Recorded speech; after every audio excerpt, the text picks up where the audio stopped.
আমি এত উন্মাদনা সাউন্ড আউটপুটটা ওখান থেকে নিচ্ছে।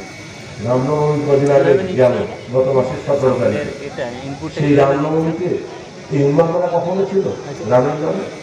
এই কানেক্টরটা কিনতে হয়েছে না? হিন্দু ধর্মে যারা আমরা জন্মেছি রামকে কি না শ্রদ্ধা ভক্তি করি। কানেক্টরটার নাম কি? ছোটবেলায় ভূতের ভয় পেতে দাদুবাটিতে ঠাকুমারা বলতে রাম রাম করে ভূতের ভয় কেটে যায়।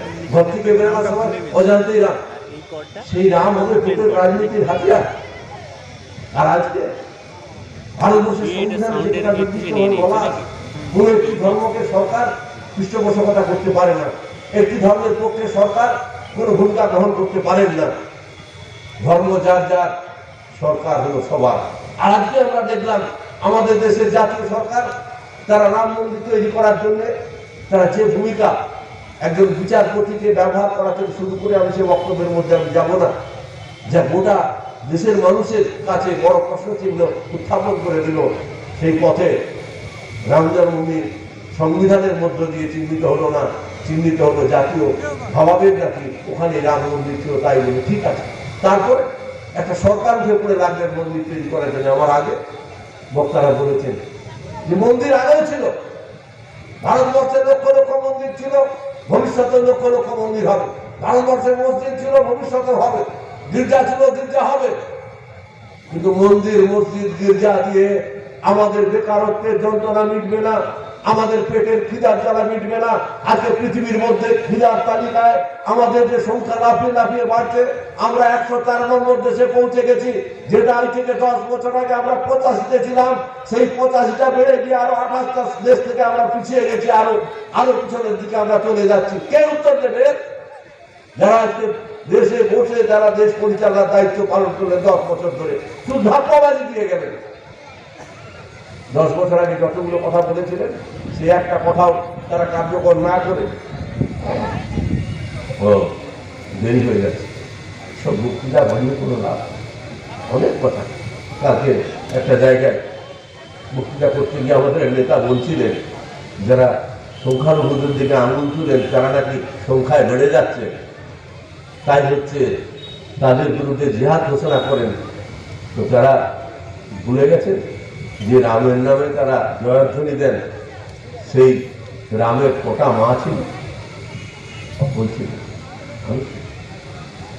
এগুলো কোনো ধর্মের কোনো বিষয় না, এগুলো ব্যক্তি বিশেষের বিষয়, এগুলো কোনো ধর্মের কোনো সম্পর্ক নেই।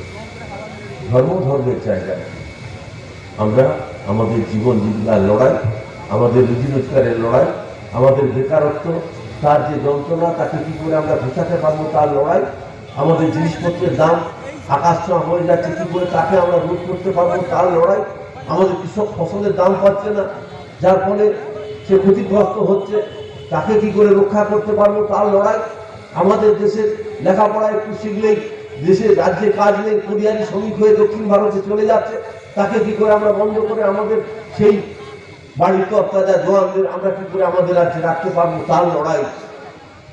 আমাদের সেই লড়াইটাই হচ্ছে আমাদের রাজনীতির লড়াই। আর সেই লড়াইয়ের কথা বলার জন্য এই বামপন্থী সাংসদরাই, তারাই কেবলমাত্র দিল্লিতে গিয়ে সেই ভূমিকা পালন করতে পারেন। এখানে কোনো অভিনেতাদের কোনো ভূমিকা নেই। এখানে ভূমিকা হলো যারা মানুষের জীবন জীবিকার লড়াইয়ের সঙ্গে পাশে থাকবেন, তাদের ভূমিকা। পার্লামেন্টটা সে নাটক করার জায়গা না, পার্লামেন্টটা অভিনয় করার জায়গা না। পার্লামেন্ট হচ্ছে দেশের মানুষকে কি করে রক্ষা করা যাবে, দেশের আমাদের সংবিধানকে কি করে রক্ষা করা যাবে, তার জন্য আইন তৈরি করার লড়াই। সেখানে সেই আইন তৈরি করার ক্ষেত্রে কারা যোগ্য ভূমিকা পালন করতে পারে। এরাও একজন অভিনেতাকে দাঁড় করিয়েছেন, ওরাও টক্কর দেওয়ার জন্য আরো একজন অভিনেতাকে দাঁড় করিয়েছেন। 10 বছর ধরে যে অভিনেতা ছিলেন তিনি কোনো ভূমিকা পালন করেননি, তার বিকল্প আরেকজন জাতীয় দল যারা দেশ পরিচালনা আরেকজন অভিনেতাকে নামিয়েছেন। আর আমরা যাকে আমরা এই নির্বাচনে এই ঘাটাল লোকসভা কেন্দ্রে প্রার্থী করেছি, তিনি আজীবন বামপন্থা রাজনীতির সঙ্গে যুক্ত।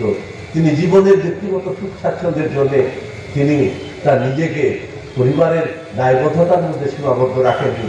তিনি মানুষের সমাজের বৃহত্তর দায়বদ্ধতার জন্য বামপন্থার আদর্শে তিনি পথ চলা শুরু করেছিলেন। সেই পথেই তিনি এখন অটুট থেকেছেন।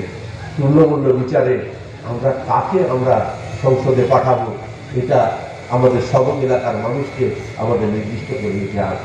এই সবং এলাকায় অনেক আন্দোলন সংগ্রাম, এই যে গায়ের জোরে শুনলেন আপনারা সন্দেশখালীর ঘটনা, সন্দেশখালীর ঘটনা এখানে শুনছেন, আর এখানেও সন্দেশখালীর মতন ঘটনা ঘটানোর চেষ্টা হয়েছে, কিন্তু আমাদের কৃষক সভার কর্মীরা তারা আপ্রাণ লড়াই করে সেটাকে ঠেকিয়ে রেখেছেন। আইনের লড়াই, সংগঠনের প্রতিরোধের লড়াই, তার মধ্য দিয়ে জমিকে মাছের ভেড়ি করতে দেব না সেই অঙ্গীকার নিয়ে এই সবং এলাকায় যে লড়াই চলছে, সেই লড়াইয়ের পরে যে চেষ্টা করছিল আজকের রাজ্যের শাসক দলের মদত পুষ্ট জমিহান মোরেরা, তারা থমকে যেতে বাধ্য হয়েছে। আমি ভুল বলছি নাকি? হ্যাঁ হ্যাঁ ঠিকই, কিন্তু অপপ্রচার আছে। হাইকোর্ট বলছে একটা স্থগিতাদেশ অন্তর্বর্তী আমরা দিয়েছি, একটা অন্তর্বর্তী স্থগিতাদেশ থাকলে এবারে চূড়ান্ত শুনানি করে আমাদের রায় দিতে হবে। কিন্তু হাইকোর্টে এত মামলার চাপ, তার মধ্যে তো সরকারের বিরুদ্ধে মামলাতে হাইকোর্টের হুক চলে যাচ্ছে। একটার পর একটা চাকরির দুর্নীতি, একটার পর একটা চুরি দুর্নীতির ঘটনা প্রকাশ্যে আসছে, আজও সাথে মামলা হচ্ছে, সেই মামলাতে গোটা আদালত হিমশিম খেয়ে যাচ্ছে। সেই জন্য এই মামলা বিলম্বিত হচ্ছে, আর সেখানে ভুল বুঝানো হচ্ছে আর কিছু হবে না।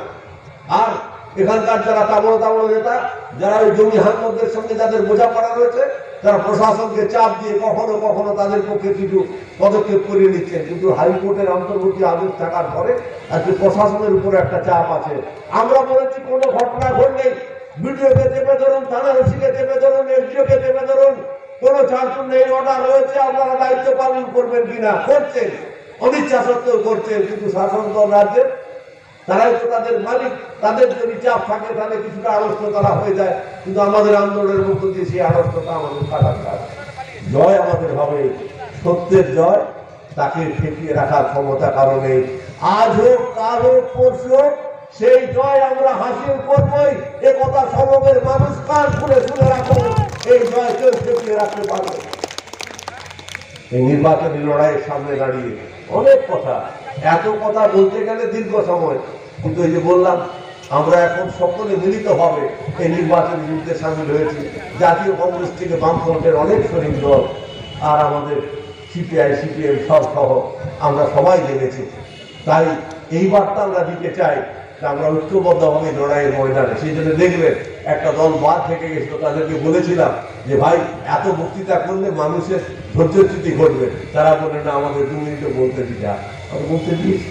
এটাই তো সহিষ্ণুতা, এটাই তো সবাইকে একসঙ্গে নিয়ে চলার, ঐক্যবদ্ধভাবে লড়াই করার মানসিকতা। সেই লড়াইয়ের মধ্য দিয়ে আমরা পারবো পশ্চিমবাংলার ভাগ্য আকাশে আজকে যে দুর্যোগের ঘনঘটা, ভারতবর্ষের আজকে যে ভয়ঙ্কর অবস্থা, তাকে মোকাবিলা করে ভারতবর্ষের নূতন দিন এবং ভারতবর্ষের সেই নূতন দিন তৈরি করার সাথে সাথে পশ্চিমবাংলার বিদায়ের ঘন্টা বেজে যাবে। যেদিন দিল্লিতে বিজেপি সরকারের পতন হবে, তারপরেই এখানকার চোরেরা তারা রাজ্য ছেড়ে পালাতে আরম্ভ করবে। তারা জানে এত অপরাধ করেছে, সেই অপরাধের জন্য মানুষ তাদের ক্ষমা করবে না। আমরা বলেছি আইন হাতে তুলে নেবেন না, আইন হাতে তুলে নেওয়ার দরকার নেই। অপরাধীর অপরাধ, তাকে ছেড়ে কথা বলবে না। শুনলেন এই রাজ্যের যারা বিরাট বিরাট তাবড় মন্ত্রী ছিলেন, ডাকা মুখ্যমন্ত্রী, আজকে তাদের পরিণতি, যাদের কথায় নাকি বাঘে বলতে 1 ঘাটে জল খেত, যিনি নাকি টাইম দিয়ে বলতে 10 মিনিটের মধ্যে না এই কাজ হলে বল মেরে পুলিশ অফিসারকে উড়িয়ে দেবো, থানা জ্বালিয়ে দেবো, বলতেন না? আজকে কোথায় তিনি? ধর্মের ফল বাতাসে নড়ে, ধৈর্য ধরতে হয় মানুষকে। আমরা বলি মানুষ সেই ধৈর্য ধরেই আবার তার জল ছিনিয়ে আনবেন। এই লোকসভা নির্বাচনের মধ্য দিয়ে বাংলায় আজকে আবার সেই পরিবর্তনের সূচনা তা নির্দিষ্ট হয়ে যাবে। সেই প্রত্যাশা নিয়ে আপনারা ফিরে গিয়ে নির্বাচনের দিন পর্যন্ত বুথকে আপনারা অতন্দ্র প্রহরীর মতো রক্ষা করবেন। কোন বুথে আমাদের পোলিং এজেন্ট থাকবে না, এটা যেন আমাদের শুনতে না হয়। ভোটের দিন সকালবেলায় আমাদের ভোটারদের লাইনে গিয়ে ভোট পর্ব আমাদের সম্পন্ন করে ফেলতে হবে। আর কোথাও কোনো অনৈতিক নিয়ম বহির্ভূত কাজ হলে সঙ্গে সঙ্গেই নির্বাচন কমিশনের কাছে অভিযোগ জানাতে হবে।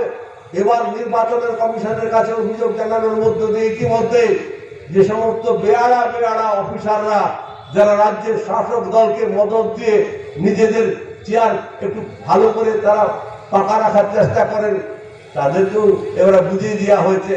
ইতিমধ্যেই দেখেছেন যে 24 ঘন্টার নোটিশে থানার ওসি সরে যাচ্ছে, 24 ঘন্টার নোটিশে আইসি সরে যাচ্ছে, এসপি সরে যাচ্ছে, পুলিশের অ্যাডিশনাল ডিজি সরে যাচ্ছে। তাই এখনো যারা মনে করছেন একটু রাজ্যের শাসক দলের প্রসাদ পাওয়ার জন্য তাদেরকে আমরা খুশি করে এই নির্বাচনটা যদি পার করে দিই তাহলে আমাদের পশ্চিমটা পাকা থাকবে। দিল্লির বিজেপি সরকার চলে যাওয়ার পরে রাজ্যের এই সরকারই তো থাকবে না, আপনাদের কোনো পাকা থাকার সুযোগ নেই, সবই কাঁচা হয়ে যাবে। তাই নিয়ম মেনে নীতি মেনে যা কাজ সেই কাজ আপনারা করুন, এর চেয়ে বেশি কিছু বলার প্রয়োজন নেই। আপনাদের কাছে সেই আবেদন জানিয়ে এই নির্বাচনী লড়াইয়ে জিততে হবে আমাদের। এই জেতার জন্য মানুষ উদ্গ্রীব হয়ে আছেন। শুধু একটা ঘটনা, মানুষের বাড়িতে পৌঁছান। আমাদের পক্ষে বলার জন্য টেলিভিশন নেই, খবরের কাগজ নেই, আমাদের পক্ষে বলার জন্য আপনারা